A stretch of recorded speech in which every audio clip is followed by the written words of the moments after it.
Okay, so this week's Parsha Ba'aloischa, the Parsha Ba'aloischa is really talks to the beginning of Ba'aloischa anyway, for sure, talks to Rabbeim, talks to teachers, which of course also talks to parents, because there's an interesting Mishnah. The Mishnah says that if your father loses something and your Rebbe loses something and you can only save one of them, which one do you save? Your Rebbe's. The Mishnah says why?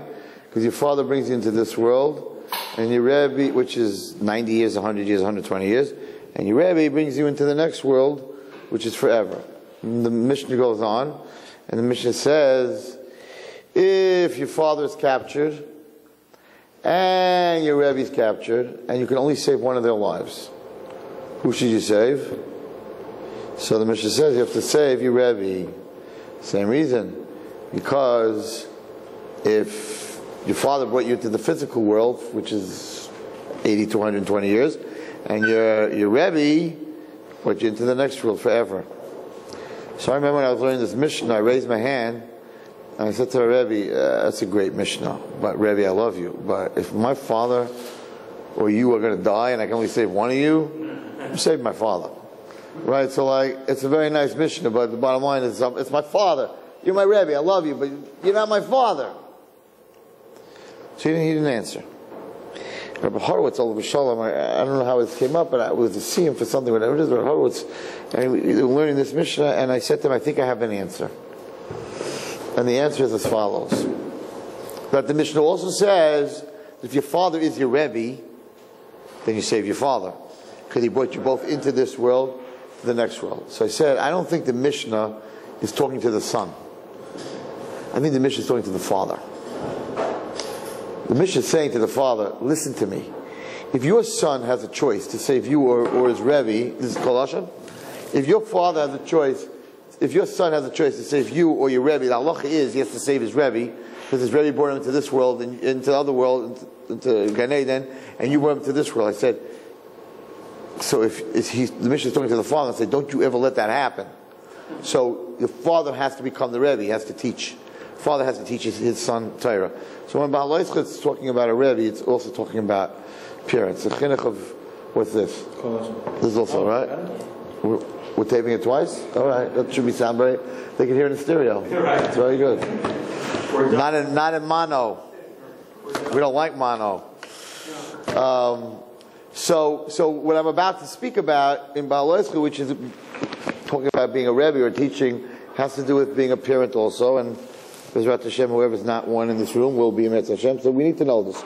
So it says the following, Vaydaber Hashem Moshe Leimer, Kabel Aaron, speak to Aaron, V'amata Elov, and tell him, Ba'aloischa es ha-neiros, right? And say to him, when you will kindle the neiros, well, it means, Ha'aloischa comes from the word oile, when they go up, El Mul Pnei HaMenorah, opposite the menorah, Yirush HaNeiros, the seven lights will be lit. Zok Rashi. Lama Nitzucha Pasha Menorah LePasha Nesiyim. Why is the Pasha Menorah next to Pasha Nesiyim? Because when Aaron saw the Chanukas of the Nesiyim, Chol Shadatoi, he felt very bad because there was no Nasi for Levi, right? So when we read the Nesiyim, we don't read the Nasi of Levi. So he didn't get a chance to give the Beis to open up the Beis Hamikdash with this carbon, right? So he felt very bad. Chol Shadatoi, right? So he felt he was left out. So, Amalo HaKadosh Baruch Hu, Chayecha Shalcha Gedolim Shalhem. Would you have is much greater than them? What do you have? Shemaglik Umeitiv HaNeiros. That you will light, and Meitiv means you will fix and clean out the Neiros. Now, let me tell you an interesting halacha. A Zar, a regular Jew, can light the menorah. But a regular Jew cannot clean the menorah. Interesting halacha. In other words, a Zar could light the menorah in the Beis Hamikdash, but he can't clean it and fix the wicks. So, what do we learn from that? So, and why is cleaning it out on the level of lighting? I understand the Kohen lights the menorah. It's beautiful to light a menorah. To go get your hands filthy and clean out the wicks and the oil and all that. That's not a reason for Ira not to be upset. He says, absolutely. He says that a Rebbe, to light the Talmud up, interesting, I went to a wedding, and I had a whole discussion. A principal of a school came over to me, Mr. Walsey, I was at. He said, give me some fast tips on girls, on teach what's going on, right? He's the principal of the school. Anyway, so I said fast tips. Well, the fast tip is that today, our generation, the frum girl and the frum boy has no excitement about Yiddishkeit. Well, what makes him frum is that even though he's not excited, he's going through with a tedious Judaism and not stepping out. That's the frum person. Not such a frum person is like, I am bored, I hate this, I'm out of here. And I told him this, and I said, your girls, it doesn't matter, Beis Yaakov, it doesn't matter where they're coming from. It doesn't make a difference. Hasidish, Beis Yaakov, it makes no difference where they're coming from. And there was another rabbi that was speaking about it today. Torah became tedious. And I was just talking to a boy the other day, from Yeshiva, 10th grade boy, and he's like, he is so bored. And he's brilliant, and he knows all his Gemara, and all the Tosfos, and he's the most smartest kid in his whole class. And he says, I'm bored. I mean, what do you mean you're bored? He says, it's a subject, Rabbi Walsey, it's a subject. Gemara is a subject. And it's just the opposite. My daughter stays up till 2 o'clock. She's studying because she has a test tomorrow, and then another test. It's not one day of the week that she doesn't have 2 tests. What are you, crazy? What are you doing? So what? You have to memorize. That is the opposite of what you're supposed to do with Torah. Torah is a melus b'Torah. Torah is working, not memorizing. Just the opposite. You're not supposed to memorize. You're supposed to learn. You're supposed to get into it. You're supposed to enjoy it. It doesn't say anywhere in the Torah that when you go to the daf in the morning, you should memorize the Mishnah. It's good to know Mishnah is Balpeh, don't get me wrong. But that's after you know Mishnah is inside. Just to say the words Balpeh, you have to know the Mishnah is inside. So what's happened to all of us is that, and it's the opposite of Baha'u'llah. What's happened is that because of the Western world and because we're in a world of subject matter, and you have to go to school and you get a test and you have homework, there is nowhere in the Torah that it says learning should be homework. There's nowhere in the Torah that it says Torah Shabbat Kisavah Shabbat Peh you should mark learning. In fact, if you learn Torah and you don't get it, this is, I went crazy on him tonight. This guy, he started, he was looking for a little bit, but I was like, I'm looking to vent, so it was like, right? Listen to this for a second. Tell me, somebody should please send me an email to Ornava, because I don't have email, but whatever, or leave me a message and tell me that I'm wrong, and explain to me why I'm wrong. My proof that our system, our school system, is totally wrong is what? Is a Mishnah. And the Mishnah in Pirkei Avos says, Loi alecha hamelacha ligmar. You don't have to finish the composition, the test, the homework. Mishnah says, you don't have to finish. You just have to try. And we are teaching, you have to finish the whole subject. We're going to test you on the whole subject. Half a paper doesn't go. If all I could write with a half a paper, according to the Mishnah, it's not for you to finish the work. That's up to Hashem. You have to try. Judaism is based on trying. The whole Yiddishkeit is based on trying. Today, school, education in the Jewish world, trying has nothing to do with what you get on your test, or if you get to the next class, or where you're holding in that class. Who cares if you tried? You got a 60, you're a failure. You got a 50, you're a failure. Either kid try, it doesn't make a difference. But it's not about finishing. Judaism is not about finishing. Judaism is about starting. You don't have to finish the race. You believe that? According to the Mishnah, Just to finish the race. It's not up to you to finish the race. It's up to you to start the race. Try. You may make it. You may collapse on the side. You may not make it. You got to try. HaKadosh Baruch Hu says, Siyata D'Shmaya means that I took the first step, and then HaKadosh Baruch Hu, we'll see that tonight also, but I have to take the first step, and then HaKadosh Baruch Hu helps you. You can't just sit back, but He also doesn't expect you to take all the steps, because you can't. Because you're a human being. It's not. So we're driving these kids, Alecha Malacha Ligmar, you have to finish your work. How many times did you hear that in your life going to school? Finish your homework! Finish your work, finish your composition, finish the pasuk, finish the Gemara. It's not about finishing the Gemara. I have to finish the Gemara, I have to start the Gemara, and I have to try. Now, where do we learn chinuch from? The Menorah. I'll tell you something fascinating tonight, right? So we learn from the Menorah. Now, who are the Rabbeim? Who are the Rabbeim in the times of the Mishkan and the Beis HaMikdash? The Kohanim and the Leviim. Because the Leviim worked 2 days a year, maybe 2 weeks. Kohanim work 2 weeks a year. So it's in our DNA, Kohanim, not to work too hard. So we went to the Beis HaMikdash because of dividing all the days and dividing the Mishmars. The max that we worked was 2 weeks. So what did you do the rest of the year? You were Rebbe, you taught. So the Kohanim were the Rabbeim and the Leviim were the Rabbeim.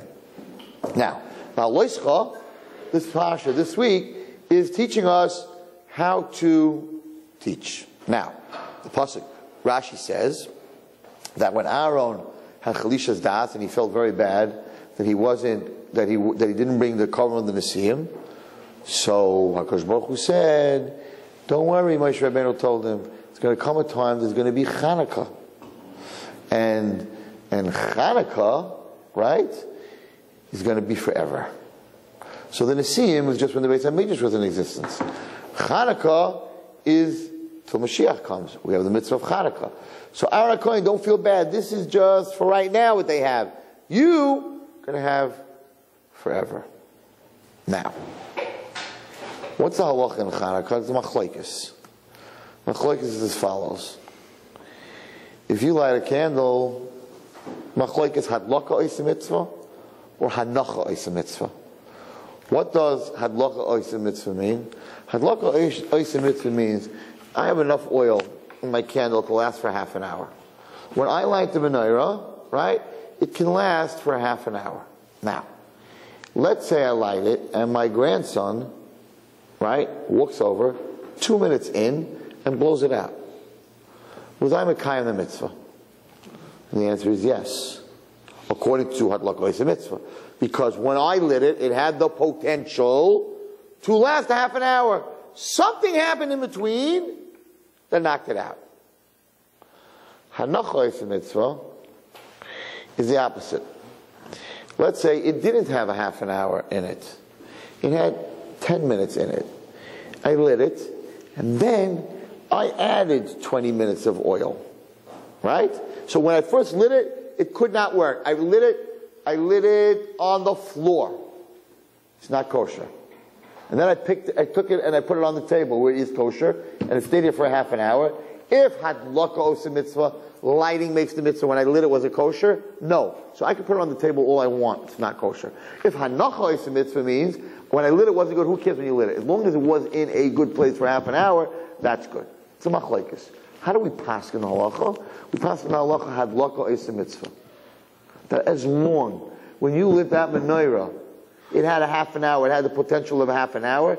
If something happens that, in other words, you can't put it by a window where it's blowing and it goes out, because that's expected to happen. So therefore, when you lit it, it didn't have the possibility of going for a half an hour. But if I lit it and it had a half an hour in it, right? I lit it on my table, my grandson took it when I wasn't looking, and he put it on the floor. The next half an hour was lit on the floor, and it's not kosher. But since I lit it on the table, when I lit it, it was good, it's good. So what do you see from that? If you're a mechanech, right? That it's not the end product. Hanoch is the end product. It was for a half an hour in a kosher place. We don't paskin like that. We paskin hadlaka ois mitzvah. As long as when you started okay. If stuff happens, it's still okay. And what Moshe Rabbeinu was telling Aaron HaKohen is that in the future of chinuch, the future of lighting, It's not going to be the Neiros in the Mishkan, the Beis HaMikdash. It's going to be the Neiros that's going to be in Golos, in the darkness. What is that Neiros? That's the Neiros of Hanukkah. What's the halacha Neiros of Hanukkah? Potential. When I lit it, it had the potential to last for half an hour. This kid doesn't have such a good head, and he's going through trauma, and he's going through this, and right? But as long as he sat and he tried and he opened the Gemara and it didn't go into his head. I read a whole Zohar about this a few weeks ago, right? You try, you don't go. The Torah says, I'm hiding, I'm coming out, I'm hiding, I'm coming out. Don't worry. Don't worry. If you really try, I'll come out, I'll talk to you, I'll help you. You have to try. We don't have that anymore. Trying doesn't mean anything. Trying in baseball doesn't mean anything. Trying in sports doesn't mean anything. Trying and making a living doesn't mean anything. If the guy's not making a living, everybody's ragging on him. He's working and he's trying. Who cares if you're trying? You're not making as much money as the next guy? Have a good day. Trying today, effort. Not trying. Effort has absolutely no meaning. While in Yiddishkeit, that's all that counts. Loi alecha hamalacha ligmar. Just try. It's not up to you to finish. You can't finish anything. The truth is you can't finish anything. It's all up to HaKadosh Baruch Hu. You have to have a shtadlus, right? You have to try. And I was telling this principal, I'm like, come on, how do you rate that in your school? You rate a kid by how they're trying. At the end of the day, right? You're not going to get into a good college for trying. It's Western. It's the Goyisha. You're not going to get anywhere for trying. You're not going to win a ball game for trying. You know, the Yankees have to draft and pay for the best ball players to have the best team. It doesn't matter how much a team tries. So we have this in our head. So I'm dealing with all these kids that are from only because they hate Yiddishkeit, but they're keeping it anyway. Isn't that sad? In other words, I'm keeping it anyway, but I don't like it. So Aish, which is one of the most beautiful things against atheism, whatever it is. So we're compared, our neshama is compared to two things. Anyone here know what our neshama, well, really, maybe three things, but two things. Ner neshama, right? And shemen. Shemen doesn't mix with water. Shemen has its own density. A neshama, right, has a different density than a nefesh. But that's in the Kabbalistic side. But we're compared to a ner. Why are we compared to a ner? You light a yahrzeit licht, you light candles on Shabbat. What's special about a ner? Fire is physical. Right? You're not going to say fire is spiritual. You put your hand in the fire, it's going to burn you. It's not a spiritual thing, it's a physical thing. Fire is physical. But it goes totally against anything physical in this world. Because there's a theory in physics of displacement. The theory of displacement means that if I want to give you a cup of water, then I'm going to displace a cup of water from this bottle, which means that now this bottle is going to have less water than when it started. That is a rule in physics. Sand, anything, it's called the theory of displacement. When I displace from this somewhere else, this loses. Fire doesn't work that way. Fire, if you take a match, I could light 10 candles, and the fire in the match stays the same. In other words, when you light something, that the fire of the match, the fire of the thing that's lighting something else doesn't lose anything. Now, not only that, there's no way, unless I'm a magician, that I could pour half a bottle of this water into a 1 gallon, right, tank, and the gallon tank will be full. You're telling me, unless you're kishuf, you can't do that, right? It's impossible. If I'm displacing half a bottle of water, that's all you can get from here. But fire, you can take a spark and burn 1 million acres of forest land. Fire doesn't work at all in the theory of displacement. That little spark can make a fire 1 million times bigger than the little spark. It doesn't work in this world. Fire does not make sense in this world. On top of that, it's against gravity. Fire has to be lit to a physical item in order for it to continue. 100%. But it itself. It won't continue. Right. But it itself, right, goes against the theory of displacement. 100%. It has to burn something. Right. Now, even though, what would you say lightning is burning? It's not burning anything, but it's a fire. Okay, but it's not burning anything. But it's not burning anything. not burning any physical thing. I'm talking about not lightning when it hits a tree. Lightning that you see in the sky. I mean, I'm sure it's burning something. It's burning some electro, whatever. I'm sure there's electric, magnetic, whatever it is. You can't just stand and go, thank you. What is that? So what's that? So what is it burning? Is that so? But anyway, I don't want to get into the whole. But we know that it goes against displacement, and it also goes totally against gravity. Because gravity, if you pour something down, it goes down. Fire, you pour it down, it goes up. Fire is always going up. It's always reaching up. So in the Sifrei Kabbalah, it talks about that a neshama has the same power as fire, because I could spiritually give from me to 100 people at one time, to 1,000 people at one time, to 1,000,000 people at one time. I could spiritually light a bunch of different, but I don't, not only I don't lose anything, but I gain. When you teach, you gain. Number one. Number two, neshama is always, turn the guy upside down, doesn't make a difference. Neshama is always reaching up. It's always reaching up, just like fire is always reaching up. You turn the candle over, it's going to burn your hand. It's always reaching up. And that's why it's what the Torah uses to teach chinuch, to teaching children, right, is Bahadlaka. And that's why we say also, very interesting, which most of you know, is that you have to hold, in the Beis HaMikdash, you have to hold the candle, the fire, right, on the candle until, I should have done it for you, a sample, but when you light something, let's say you light a Shabbos licht, right, you light it, so if you don't hold the match to the wick, if you just strike the match and light it, it could go out. Sometimes it does go out, right? In the Beis HaMikdash, you couldn't do that because it would be very terrible if you light the menorah in the Beis HaMikdash and the menorah goes out. So the kohen had to hold it there until the wick went totally up to its highest height, and then he pulled the match away. That's how he lit the menorah.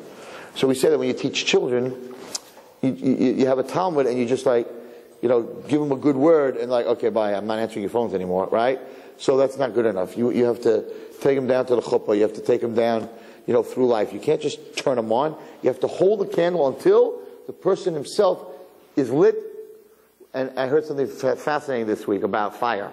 So he said when you have Talmidim, this Rebbe told me you have Talmidim, so you can, you can turn them on to a little bit of learning, or you can mamish turn the classroom into this huge fire, this huge, everyone's into it, and like when you go to a yeshiva and everyone's screaming at each other. He says, I'll tell you the difference. He says, when you have a little flame and a wind comes, what happens? The flame goes out. When you have a big flame and a wind comes, what happens? It spreads. It's the worst thing for a forest fire is if it's windy, because you can't stop the fire. So he says, the wind's going to come. Every student, every person is going to go through stuff in life where the Yetzer Hara is going to blow at him a wind. If he's a huge flame, and it's so true what he's saying. He's saying a guy who's on fire, close to God, and into Torah, and into being a Jew, the more the Yetzer Hara comes at you, the stronger you get. It's like, you don't want me to go daven? I'm going to daven an extra 10 minutes. You want me to go look at this? You want me to look at these movies? Just the opposite. I'm going to turn my face around where I never used to turn my face around. What happens when you have this fire in you, right? Then you're mamish. It's like a person who's against smoking, right? He's so crazy against smoking, and there's some guys who don't really care, right? You have that fire in you, so when the wind comes and tries to knock you out, it just fans the flame.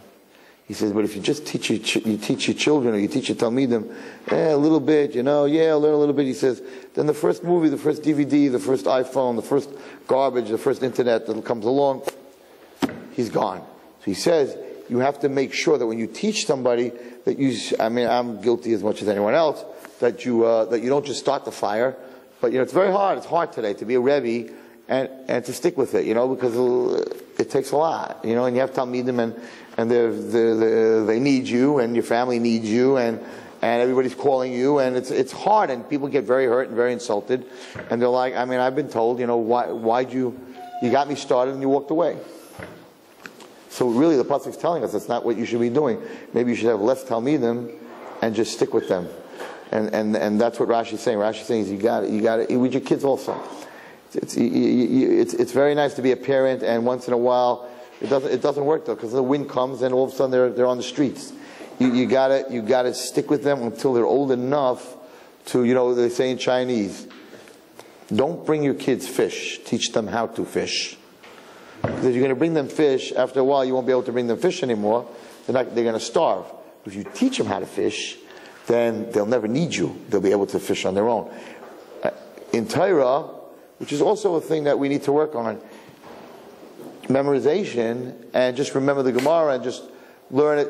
If you don't know how to learn Gemara on your own, then actually the system that taught you did not do the right thing. You should, when a guy is 18, 19 years old, if he was in the right system, he should be able to open a Gemara, not an art school Gemara, but a regular Gemara. And if his Rebbe taught him the diktuk and the understanding on how to know a kasha from a teretz, and there are yeshivas, there are a few yeshivas that do that. They teach kids, they don't bring the fish to the kids, they teach kids how to fish. And they teach you how to learn on your own. That's really what Rashi's saying over here. Rashi's saying that you need to hold the candle there until the candle aleha can do it on its own. And that's another thing that we need maybe to change a little bit, is that because it's memorization and because it's so much work and you have to cover so much ground, you don't really know you don't know how to learn. You know how to memorize. You don't know how to learn. You can't open a Gemara. And the truth is that you can't always go to a shir. So the people that can open a Gemara and enjoy learning by themselves, like reading a book. If you don't know how to read English, right, and you have a hard time reading English and you can only read a line in 2 minutes, you're not going to be reading books. Right? If you know how to read, and then I remember when I was in school, they had this new speed reading. You went like this. I don't know how they did that, but there was this, I forgot what it was called. We would read like that. It would take you like 2 seconds to read a page. Right? They had this thing going, but it didn't work for me at all. But some people were able to do that. So if you don't know how to learn, then it's a big strike against you. You're going to get bored. One of the biggest thing that Bali Tshuva, this is a very interesting point, about Tshuva Israeli and about Tshuva American. It's very different. Much harder for the American. Because about Tshuva Israeli knows how to read Hebrew. So now, he comes to daven, right? He never davened before in his life, but he's about Tshuva, he wants to daven. So he knows the meaning of the Hebrew words. He can read the meaning, he can read the Hebrew words. He is a million miles ahead. Forget about Tshuvas. He's a million miles ahead of the regular guy. Because he can read fluent Hebrew and he understands fluent Hebrew. The words are. In America, many of the guys that I talk to, they're like, yeah, I tried and I went to shul and nobody said hello to me and I sat in the back and everyone's reading Hebrew and I'm trying to read the English and I just felt very uncomfortable and I checked out. So it's the same thing in learning. If a guy's able to open a Chumash and learn his Rashi and he's able, okay, I mean, art school helped us a lot. There's nothing to talk about. But a person who's able to learn on his own, he can go on a plane, open a Gemara, and he can learn by himself. He doesn't need it. He doesn't. I mean, of course, he still need a Rebbe. So that's what Rashi's telling. Rashi's telling us that a Rebbe, you need to hold the candle there until the guy can do it on his own. So I mean, we're a little older. You know, this has to really be done when you're younger. That's for sure. But I really feel that for even guys this age, I don't have the ability to do it. Rabbi Ginsburg, someone that Rabbi Binyamin Ginsburg, I was just with him today, he has the ability to do it, and he's trying to do this, that even guys our age should learn how to learn. How to take apart a piece of Gemara, to understand Aramaic. You think it's like a million miles away. It's not. You all learned, what's it called? How to use the internet. You all know computer language. You didn't know that when you were a young kid. You all know how to work the iPhone, all this technology, right? Everybody, because you enjoy it and you want to learn it, so you learn it very fast. Even if you didn't learn it as a kid. I have friends that are 55 years old that know how to use a computer backwards and forwards and inside and out. Believe me, we were growing up, we had no idea computer language or anything like that. So if you want to learn something, you could learn something. And I don't even know where to tell you to go. We should have a machon, a place to go, learning how to learn. Everyone would be too embarrassed to go there.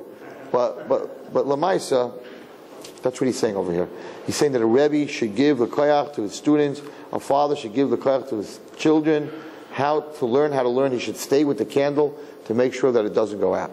So this was a promise that HaKadosh Baruch Hu gave to Aaron HaKohen, and the promise was, Hadlaka oiseh mitzvah.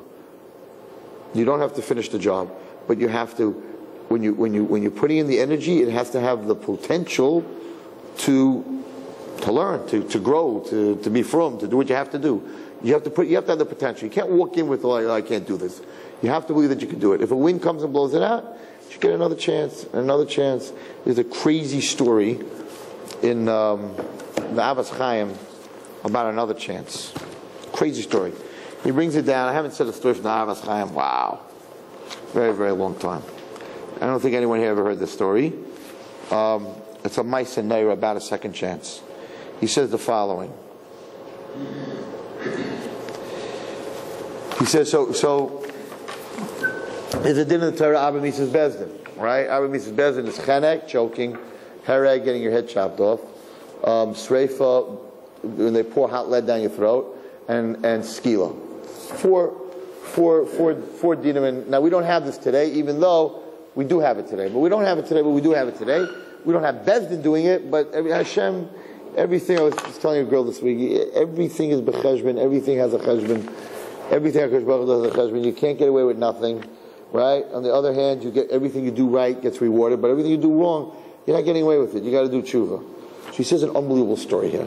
He says a story that there was a man who was a big letz. He made fun of Hashem, made fun of the Torah. He used to go to people's houses who were serious people, from people, and he would sit there and he'd just make jokes about Yiddishkeit, about everything. Everything was a joke. Everything was sarcasm. Wasn't a good guy. Anyway, one day, on a Motzei Shabbos, on the 15th day of the month of the year, Tafshin Reish Nun Vav, he comes to this rich man, Sephardi's house, to sit there in front of the family, make fun of the Torah, make fun of Yiddishkeit, make fun of everything.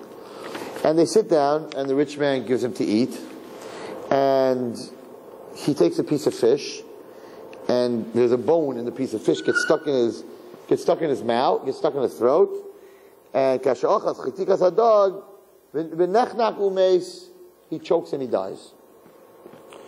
The rich man, now a lot of people hated this guy because of what he did. He made fun of Yiddishkeit all the time. But he was also a very powerful guy. Nobody messed with him. So the rich man thought that if anyone's going to find out he died in my house, they're going to think we killed him. Because we were very firm and he's talking against Hashem.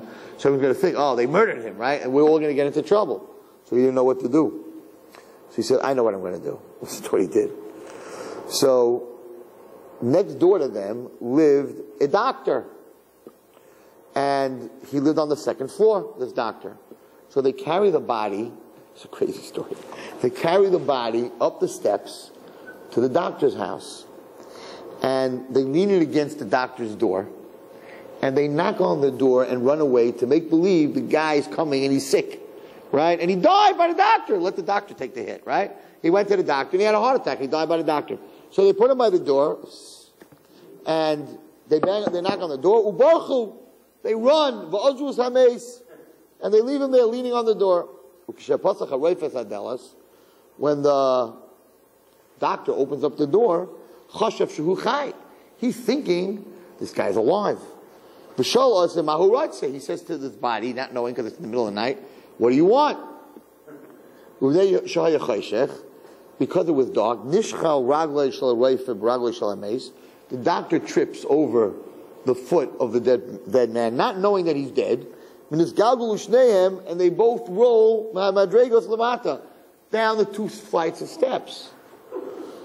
Because of all the noise that it caused, Yatsu Ishtay Uvanov, his wife and his family come out, Liras Makara, to see what happened. They see Shahaletzin, this bad guy, Mace. He's on the floor, on the bottom, and he's dead. By Olav. And the doctor was rolling, ended up on top of him. So now they think that the doctor killed him. Now they're in trouble because everyone's going to say that they killed this guy because he's against Yiddishkeit. So, now what are they going to do? So because they're scared, they put him on their shoulder, El Hashuk. They go into the marketplace. It's in the middle of the night. And they put him in a corner, Al Kaisal, leaning against the wall, Ubarach, and they run away. They don't know anything about the bone. They think their father killed them. Opposite where they put him on the wall, there was a, what's it called? Blacksmith. So he hears something going on outside. He goes out. He sees a man leaning in a corner on the wall. The chashav said, Ganav. He thinks it's a guy coming. He's the only guy open that night. This guy's coming to kill me. Right? He's a Ganav. He goes back into his store. He takes out a hot poker, and he says, starts screaming at him, get out of here. When he doesn't answer him, he gets all panicky that the guy's going to shoot him. So Zarak Olovas Hamayim, he throws this metal thing, throws it at him. Vayipal, and the body falls on the floor. So the helper of the blacksmith says to him, oh my God, the guy's dead. You just killed him. He's the third guy, right? So now they don't know what to do. So they think they killed him. So take of Lach was a harug, they take him. It's an unbelievable story, Lamaisa. So they go outside the town, and they lean him sitting down against a wall. It looks like he just was sleeping on the outside of the town. They don't know anything, right? What happens? A few hours later, a drunk comes by. Right? He was the known shikar, the known alcoholic of the city. He had a beer bottle full of beer. This guy thought that this guy that's leaning against the wall was screaming at him, right? Because he's drunk. He said, Ganav to this guy that's laying on the floor, what do you want? You want to steal my beer? Right? And he starts screaming at him. He says, you know what? I'll teach you a lesson. And he hits him over the head with the bottle. Okay? They wake that night, right then when he hits him over the head with the bottle, right? The police come. The police come. And they see, oh my gosh, this guy just hit another guy. Let's see if he's okay. And they look at him, and he's dead. So they arrest the drunk for murder. And they bring him to court, and the court decides that the drunk killed him and has to be hung. And the rule, the rule of the country in that time was that the day that they're taking out someone to murder, they let everybody know that his punishment is that day, and they're taking him out to hang him. They're going to hang him in public. The rich man hears this with his whole family, and he says to his wife, listen, we killed this guy. He died in our house. We know the shikar didn't kill him. Can we allow this Jewish shikar to die with clean blood? I mean, he didn't do anything. We're going to lose our chilik l'olam haba. Let's go to the head judge of the city, and let's tell him what really happened, and that we panicked, and I don't know how he ended up out there by the shikar, but we put him at a doctor's door, and therefore, Hashem won't punish us for letting a good Jew go die. Fine. So they get into their car, their wagon, and they're on their way to the judge. Now the Reifa, his family hears about it, and he calls his wife and kids and says, I killed him. We fell down the steps. It wasn't the shikar. I killed him. So I think that I need to go tell the court that they can't kill an innocent man, so I'm going to go to the head judge and tell him I killed him. You can imagine what's going to happen by the head judge. Okay, but anyway, so they're on their way to the head judge. Now, the blacksmith hears about it, and he says, I can't let this happen. They're killing a shikar. I'm the one who put him outside there by the wall, so I got to go to Bezdin and I got to tell him that I'm the one who killed him because I was scared of him. And that's it. So they all show up. They all show up an hour before this guy's supposed to be hung, and the doctor says I killed him, and the blacksmith says I killed him, and the other one, the person with the fish, says I killed him. Everybody's saying they killed him, and they start telling the story, and they find out that Taka died by accident from this bone. So they went to the Rav, and they asked him, why did this happen? This is a crazy story. So the Rav said that since he made litzanos of HaKadosh Baruch Hu and of Yiddishkeit and of everything else, he had to get all 4 Mises Bezdin. What are the 4 Mises Bezdin? Chenek, he choked on a bone. But that wouldn't have been enough, because he still wouldn't have been allowed into the next world. So they had to do skila. They had to throw him down. Skila's, he rolled down all the steps. And they had to do hereg, that's when the guy knocked him with the glass. And they had to do shreifa, is when he threw that hot metal thing at him.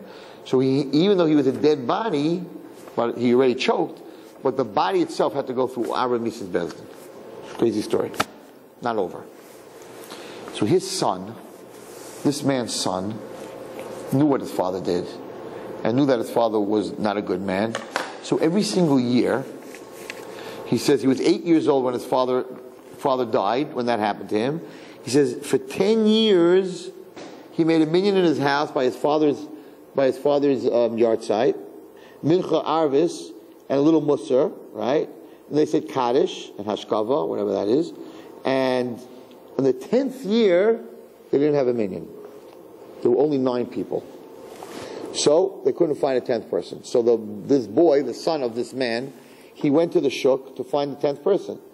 Well, he saw an old man that was standing at the door of the Beis HaKnesses. He said, I need a 10th. He didn't know who he was. He said, I need a 10th. He says, I can't. I can't go with you. Why?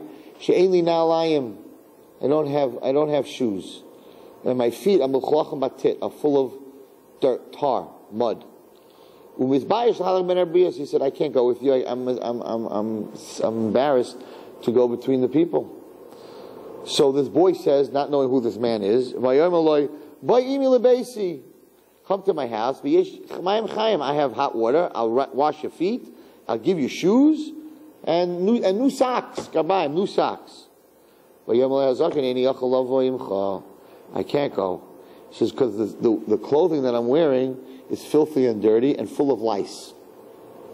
I'm embarrassed to come in front of the bias. Don't worry, listen to this. He said, don't worry. I have clean clothing from my father, Olav Shalom. Still not knowing who this man is. I'll give it to you as a matana. He says, I know, but I have another problem. He says, I haven't eaten. And if I'm going to wait till you daven, and I'm not going to eat, I'm probably going to faint. So I have to go find food. So the Baruch said to him, Baruch Hashem, I have food, I have shoes, I have a shower, I'll take care of you, you don't need to go anywhere, you come to my house. Hilbishu, he dressed him in ilu, he gave him shoes, Echilu, he gave him to eat. And after everybody left, this boy was left alone. Anyway, to make a long story short, you can figure out who that man was.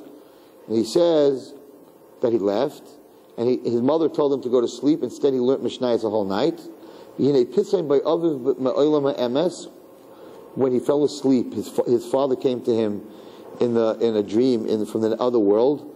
V'nashak es beno, and he kissed his son. V'yoyim eloi, and he told his son, Yihi Ratzain, it should be the will she'achrei arichas yam v'shanim, that after you live a long time, tanuach nishmasa b'gan eden k'may she'asa imay. You should know that by what you did, you put my neshama into Gan Eden. Nimtzeno, he says, Lemeidim we learn, she'af al pi, she'vizman she'chara abayis. Even though, since the destruction of the Beis HaMikdash, there is no Bezdin. And Abba Misa's Batlu, but you should know that a person always can be mechaper. No matter how bad he is, no matter what he does, a person can always be mischaper. He says, and this man, after everything that he did, he got Abba Misa's Bezdin in a very weird way, but his son brought him into Gan Eden and brought him into Olam Haba. A person needs to know that. The only problem, I have this kid that I'm dealing with right now, and he's in yeshiva, and he's about 15, 16 years old, and he's extremely brilliant.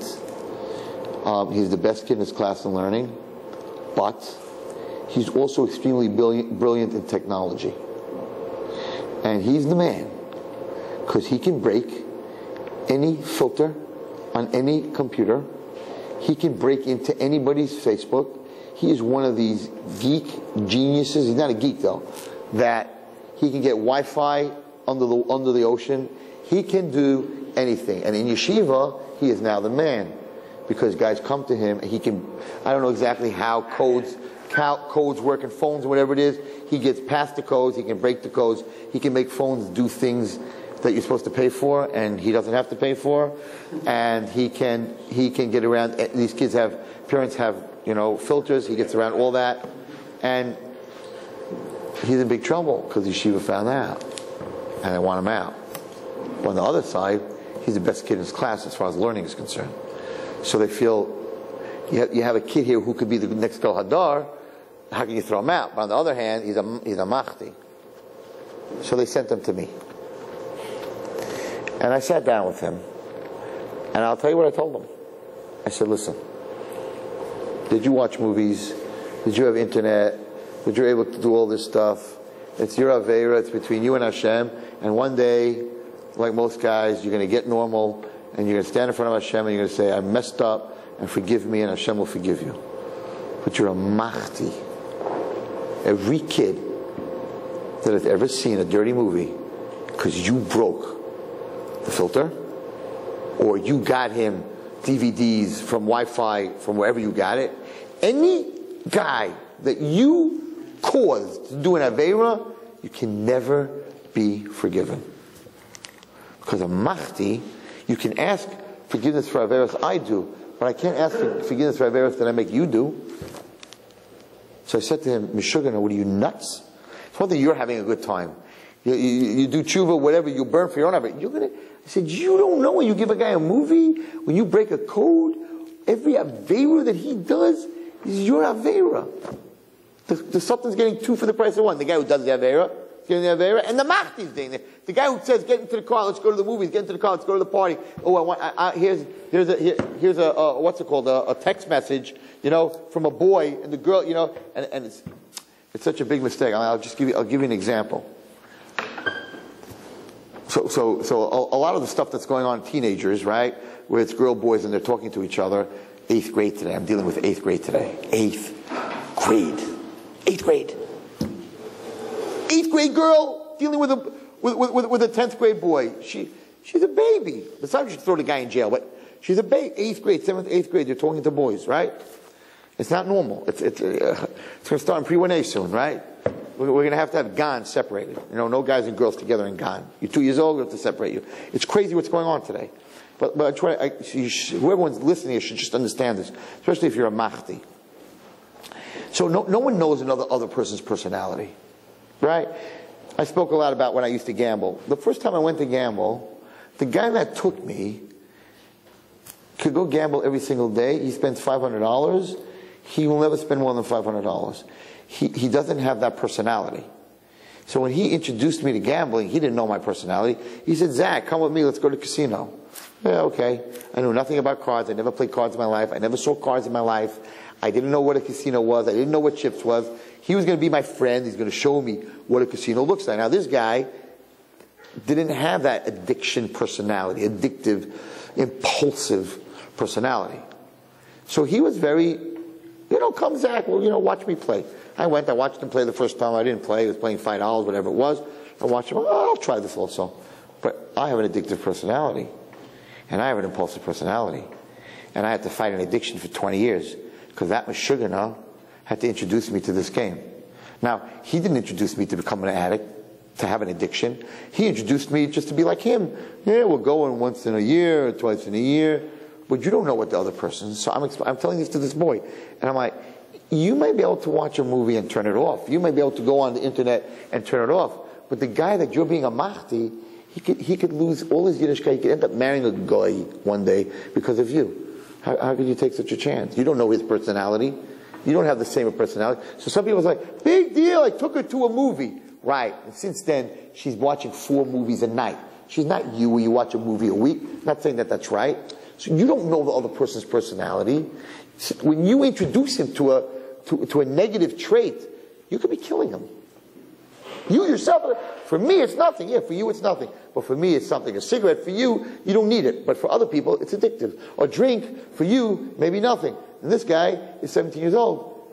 He's an alcoholic. And who started him? Some idiot man on Purim, when he came to his house, said, here, let me give you a drink, it's a joke, haha. Meanwhile, the kid now is in a hospital because he was driving while he was drunk, or he's in jail because he hit someone while he was drunk. So when you gave him the drink, sure, you're not an alcoholic. But, he's not going to become an alcoholic. So I'm telling this kid, you're a machti. You have no idea. When you're going to come to Shemayim, you're going to see malachim. You're going to say, these are not my malachim. I never, ever did something like this. And they're going to go like, that's right, you didn't. But you started him. Now everything he does is your responsibility. I said to him, are you nuts? So then we broke it down. Why are you doing it? I said, how much money you make a week cracking codes? $25. I said, I give you $100 not to do it. I'll pay you $100 not to be a machti. At least we'll stop the machti. I can't stop you from watching movies. I'll pay you $100 a week not to be a machti. I don't know. I'm like, 1 second. $25. I'm offering you $100. So business is much better. So now why do you want to do it? I knew where I was going. And the answer is something that we spoke about in Rus, recognition. He's the man. All the guys come to him after Shir. Can you get my phone? Can you get an app for free? Can you do this? Can you do that? Feels good about myself. I'm the man. And now what's happening is this is happening with boy-girl. This girl is talking to this boy. And she shouldn't be because she's in a Beis Yaakov, or she shouldn't be. And she's in high school. She's in elementary school, right? So what does she do? She could talk to the boy and nothing happened. So now she tells her friend, he has a friend. So why don't you talk to him? Now that friend that she introduced to a boy is doing every avera that you can imagine. Now the girl would have never ever introduced her to a friend if she thought that she's going to take her friend down that way. But she knows herself. You don't know somebody else. So this guy, in the end, when we broke it down, the problem was not the helping everyone get break. The problem was that he needs it for self-esteem because he became the man through this. I said, you're no different than a drug dealer. Drug dealer is also the man, right? Anybody who makes these parties, he's the man. I know guys that did the same thing because they had nothing except what they made. We have to understand. So you have to understand. A person has to think before he takes his friend into a place, a bad place. You have to know one thing, that you don't know what that's going to end up. Yitzhak is telling you, listen, it's not a big deal for you. Take him. What's the big deal? But the answer is, you don't know this guy's personality. So he might end up going, you're going from 0 to 2. He's going to go from 0 to 100. Machti, there's no kapara. There's no kapara making someone else do an avera. It's one thing if you do it yourself. It's another thing if you cause other people to do averas. You didn't know that you were... That's what I'm saying. That's why I'm giving the shit tonight. You have to know, right, that if you take a guy... What? It depends why you made that decision to take this guy to that place. If you took him to a Yankee game, and from that he became a Meshuggah, I mean... The guy never got this year from you about being a master. No one ever told him about being a master. And then he wants to do tshuva. Is he able to? You still have to... He's stuck. You have to fix... I hate to tell you that just tonight there's a story here. You have to fix what you have to fix. You're going to have to fix it. You're going to have to come back and... I don't know. I'm always wondering what I was last time. Because this time I'm bringing a lot of people close to Hashem. I'm hoping that last time I didn't turn off 1 million people. I don't know. I don't know what I did. But he says here, just interesting. I'll end with this. It's amazing. He says here, I can't answer that question. I'm not Hashem. I don't know. I don't know. I think you have to make a decision not to ever put a person in that position. A guy was 15. He didn't know. Okay, so for 15 is din b'cheshbon. Din is what you did, and cheshbon is understanding that you're 15. Anyone who did tshuva, you know. Just do his part to educate. No, I'm saying I'm not Hashem. I don't know the judge. I don't know. I can't answer that. What? I hear you. I don't know. I don't know the answer to that question. I don't know the answer to the question. I tell you here. Listen to this. There was you ever hear the Ger Tzedek? His name was Avram ben Avram. Yeah. Okay. So the Ger Tzedek lived in the time of the Vilna Gaon. He was called Avram ben Avram. when Avram ben Avram was sentenced to die at the stake in the Spanish Inquisition, so the Vilna Gaon said to him that I could say Shemus of Hashem and Kabbalah, I could save you from them. Because Avram ben Avram was the most famous Ger Tzedek. And he said no. He said the same thing Rabbi Akiva said. He said, from the time I recognized there's a true God, I wanted to die in the name of Hashem. I'm not interested, don't save me. And he died, Taka. They burnt him. So he says this, listen to this. He says this from Rav Shlomo Zalman Auerbach. And he says that a son was born to a prominent student of the Vilna Gaon. Right? And the baby died shortly after. So they came to very broken, they lost their child. They came to the Vilna Gaon, and they asked the Vilna Gaon, what was this all about? So he said, I want you to know that your baby had the neshama of Avram ben Avram. So they asked, I don't understand. He died al Kiddush Hashem. He gave his life in public. There's no way he didn't go into Gan Eden. So why do you have to come back here? Why do you have to come back to this world? He died at the stake. And it says a person who dies at the stake goes straight to Gan Eden. So they asked in Vilna Gaon, why did he have to come back? You ready? Because you're asking me this question. So Mamash learned the answer. So you know what the Vilna Gaon said to him? He said, as holy as he was, he came in as a guy to this world. So he came in B'tumah. So even though he had to go into Gan Eden, but he came into this world with Tumah, he had to fix that. So he had to come back to this world with Tahara. He had to come through a Jewish woman, a Jewish man who keep Taharas HaMishpacha. And once he came into this world, that was his tikkun. You should know that neshama was Avram ben Avram. So you're asking me a question like this. Here, he had to come back, go through the whole 9 months, be born, because he was conceived through Tumah, gave his life for HaKadosh Baruch Hu in public, still have to come back. They still have to have a tikkun. So I'm not Hashem. I can't, whatever. But certain things, there's consequence. There is consequence. I don't know. We're not coming back. I don't think there's that much time left, so I don't know if anyone's coming back anymore. Whatever it is, listen, the bottom line is the person does tshuva shalem, then according to the Rambam, you're Beria Chadasha. If you're Beria Chadasha, you're a new person, then you're not the guy who was Machti, the other guy. According to the Rambam, you're supposed to change your name. We don't hold like that. So if you do a real tshuva, you're not the guy that was at 15 years old taking the other guy. You're a new guy. According to Rambam, you have to give yourself a new name. We don't pass him like that.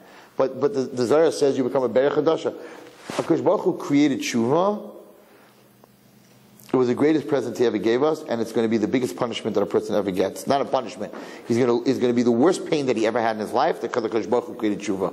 Because here you are, your whole life, you have a chance to erase all the bad. Who does that? Who does that? You use all the money in your bank account, they refill it.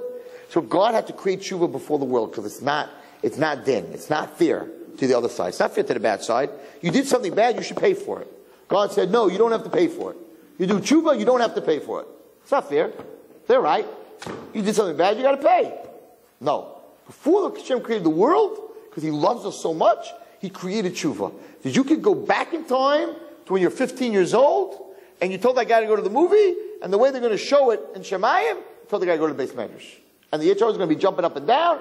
What are you talking about? I was there. He told him to go to the movie, and they're going to say, no, he did tshuva, which means he went back to that time, erased what he did, and if he did it by Ahava, because he loves Hashem, then he took him to he sent him to shul. That is sick. That is sick. That everyone in this room, we have a chance to go home tonight and take an eraser and start erasing all the stuff that we did. And we don't do tshuva. We go through our life. After 120 years, you're like, hello, we brought you into what room was that? The evidence room, right? Where the gun you used was. And we gave you the ability to take that gun and melt it. And you just left the tag on it with your name.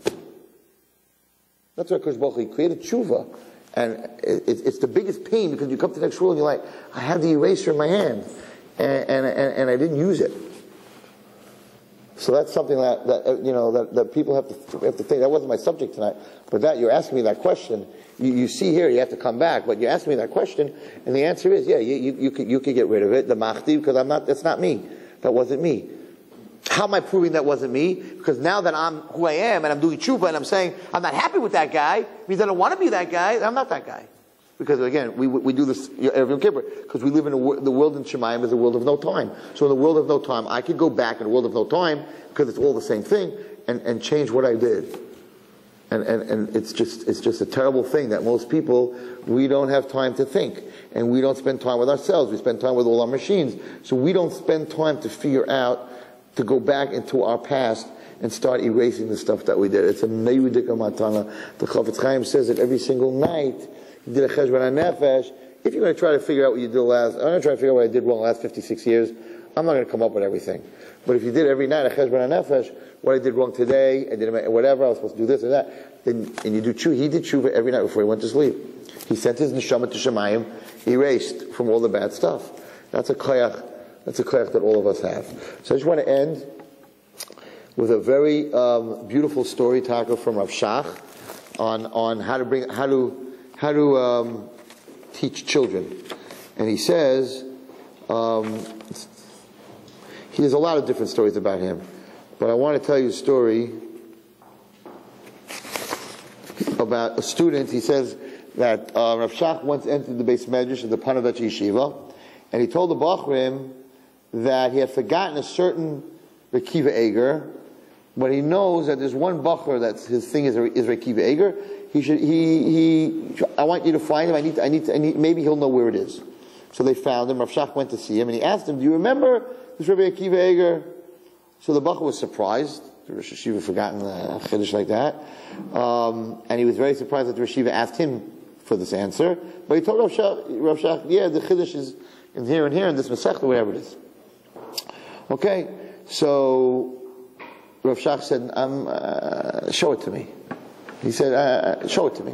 So the Bachar went, right? He said, "Show me this chiddush in the Sefer." And the Bachar obliged, and he showed him the whole thing, and Rav Shach was thanking him in front of the other Bachar.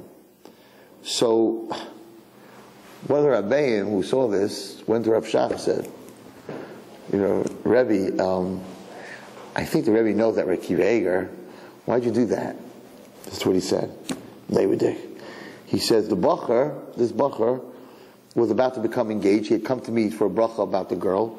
He said that in the last moment, the other side broke the engagement. And he was very tebrachim. This boy was very tebrachim. He said, so I wanted to lift his spirits. So I made inquiries to find out which sugya he knows very well. You hear this? And was he familiar with the chidushim of Rav Akiva Eger on that sugya? And his Rebbe said, yes, that's his sugya. That's what he knows very well. So when I knew that he knew this Rav Akiva Eger, I went into the Beis Medrash and I asked him about it. He said, my intention was that this incident should be noted and publicized in front of everyone, so that the other Bachrim should speak highly of this Bacha, who remembered something that the Rosh Hashiva had forgotten. I was hoping that this would help him find the shidduch as quickly as possible. Because if you're going to go out with a girl and you feel low and you're not feel good about yourself, they feel that energy, right? So everyone's talking about this guy. He says, and what happened?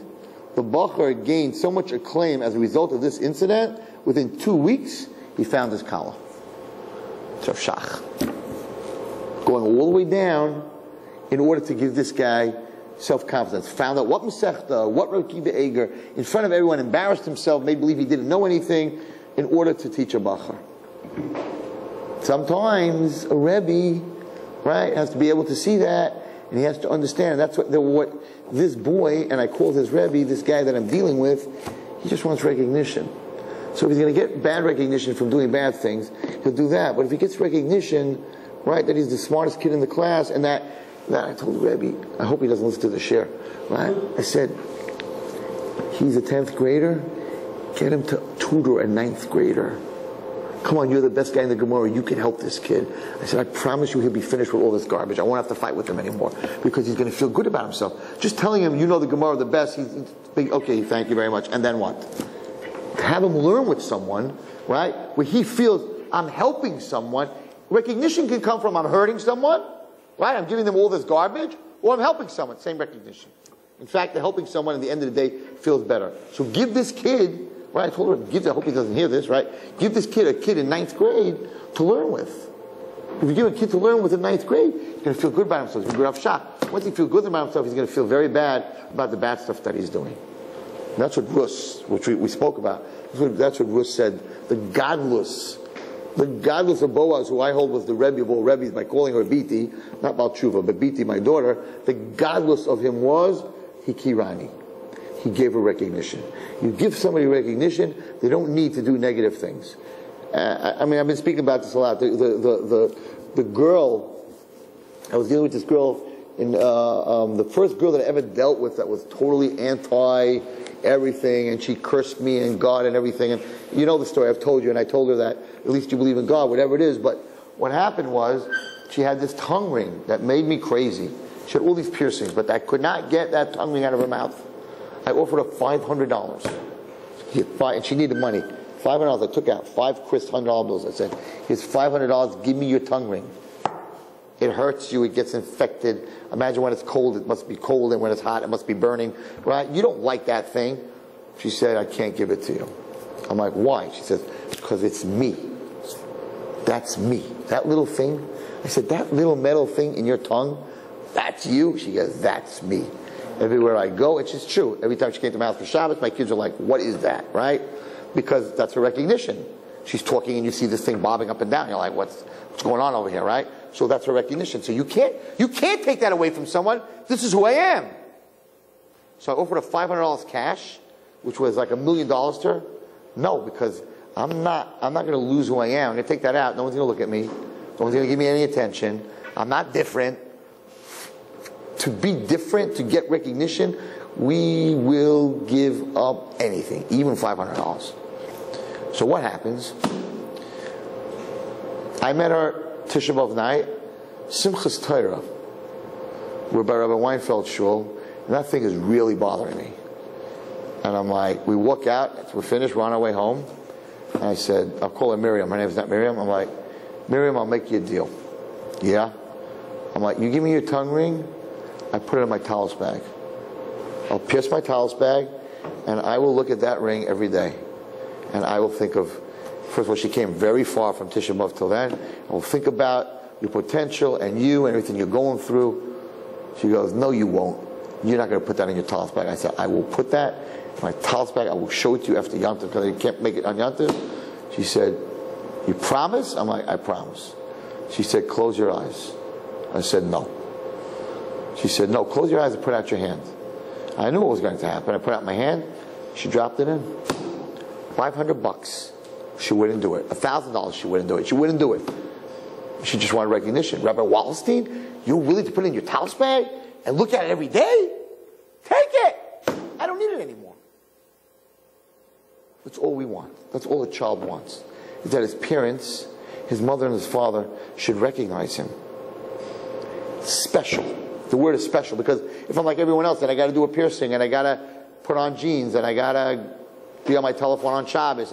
So I got to do something that I'm different. Now, all my brothers and sisters, they're goodies. So if I'm bad, I'm different. I'm going to get all the attention. Kachoya, they get all the attention. Then the next sister says, hey, she's getting all the attention when she's bad. Good people don't get attention, so now she's bad. But if you give the good people attention, then you don't need to be bad. That's the secret. That was what Boaz, that's what she told Boaz. Vikirani, you recognize me? She said that I will not be like a Shifcha Secha. I will not be like any other one of your women. I will be the great-grandmother of David HaMelech. I will be the Em HaMalchus of Mashiach. Why? Because of recognition. Mitzvah Hashem, you'll all be parents. You need to give your children, each one of them, a special recognition. Not I have 5 daughters. I have 1 daughter times 5. Each one is different. Each one needs a different love. Each one needs a different time. Not, a lot of parents tell me, I take my kids out. I'm like, no, you got to take Miriam out Monday night, and then the following Monday night take Yechezkel out. You need to take your kids out separately, because if not, you're not giving them that individuality. Then one of them, then they're just a pack. Then they're going to have to. One of them is going to want to do something, hikirani, to make them an individual, to be recognized. You need to give each one of your kids different love, different time. You need to give everyone in your class, if you're a Rebbe, different time. and a different speech, not one speech to the whole class. Each kid. I'm going to end. I'm just going to tell you something that happened to me today. So I'm in this office building in Borough Park, and there's the guy who's cleaning up, a black gentleman who cleans up the whole building. And Lamaisa, he doesn't smile at all. He's new. He's like, we had many guys, Spanish guys, this guy, that guy, this guy, that guy. This guy's new. He's about a month, maybe 6 weeks, right? And I say sometimes, hi, good morning, good afternoon. I get a mumble bumble, nothing. But Lamaisa, this guy cleans. The bathrooms smell clean. He cleans better than any guy in the last 7 years that we've had there. He doesn't work for me. He works in the building. Tonight, before I left my office, so he's standing by the elevator because that's where he starts this whole thing. And I'm like, what's up with this guy? Right? So I turn to him. It's a hard job that he has. And I'm like, I just have to tell you something. He doesn't know me. He knows I'm in the building. I just have to tell you something. He looks up, no smile. I'm like, you're the man. Because this place has never been this clean. It never smelled clean. It's never this clean. I said, I'm here 7 years. You are the best guy we have ever had. Did I get a smile? What a smile. And he said, good night. He never says good night to me. I said, I just have to tell you that. What happens? Yeah, all the nice guys walk by and say good night, hi, because it's the right thing to do. Nobody, I'm not trying to talk about myself, but nobody gave him the hikirani, gave him the recognition. You're the man! Nobody cleans like you. The guy lit up like a light bulb. Mamish like a light bulb. That's what people need. That's what students need. That's what a wife needs. That's what a husband needs. That's what a child needs. That's what a parent needs. Just recognition. Just recognition. This woman came to me, she said her daughter is off the derech, she's Mechal Shabbos. She said, you know what bothers me more than anything else? That it doesn't bother her, that she's hurting me. She said, I'm very frum. It kills me, she's Mechal Shabbos. It kills me what she's doing with her skirts. It kills me everything. She said, but Reb Wallstein, what kills me the most is that she doesn't give me recognition that I'm her parent. In other words, Ma, I know it's bothering you, but I like guys. Ma, I know it's bothering you, but I'm having a problem with Shabbos. Ma, I know it's bothering you, but I'm struggling with kosher. She said I could deal with that, but it doesn't bother her. It means I have no recognition as a parent. I don't exist. She just says bye and does whatever she wants. She says, you need to talk to her. Well, I'm just asking her it should bother her that it bothers me. I'm like, she's not old enough yet for that, but I'll try to talk to her about that. But everybody, even a parent, we want recognition that our kids recognize us as parents. That's what Yiddishkeit, that's what everybody is looking for. So my bracha to everyone is that we should see Aaron HaKoyin, Yimheri B'Yameinu, light the menorah, Yivu Shirat Neiros, Mul, Neged Hashem. We should be able to see it in the Beis HaMikdash. Yimheri B'Yameinu, Amen.